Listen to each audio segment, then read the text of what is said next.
the transition out of sports is difficult for everybody. I was fortunate in that I made the decision and left on my own terms. But still, I had that nagging thing in the back of my head. You know, if I wanted to play again, I could still play. Went through a couple years out. I went through a sprint workout, which I used to do to get ready for training camp, and I think I was laid up for a week afterwards. So I knew it was over.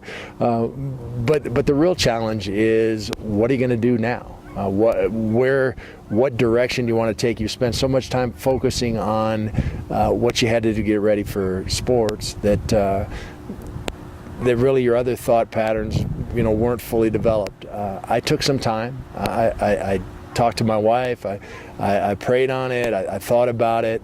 And I tried some things. I tried different things. I did some coaching. I've done some writing. I've got a couple books out. Now I'm a motivational speaker, but it took time. It took me 6-7 years to really focus in on what was going to be that next passion.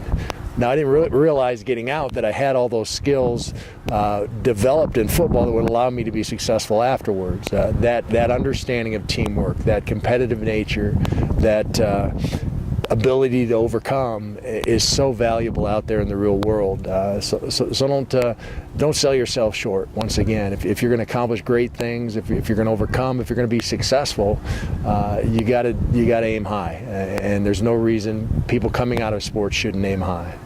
I make my living traveling, speaking to corporations and associations, talking about teamwork, talking about leadership, talking about courage, talking about dedication. Those are things that athletes already have in their arsenal.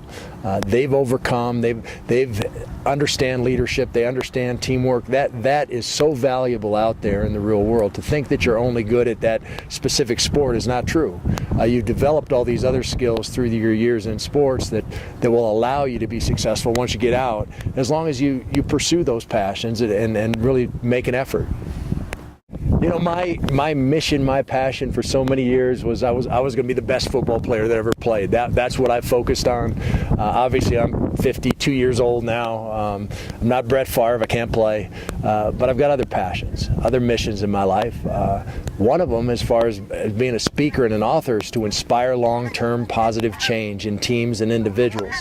I always had problems with that long-term piece. I go in, I give a keynote speech. It's an hour. Everybody gets fired up. They get some good concepts and stuff. But I really can't work with people man on man, man on team type situation. So I've teamed with Game Change. Game Change comes in and allows you to get that long-term effect, understanding yourself, your teammates, your whole situation so much better than I can do in a 1-hour presentation.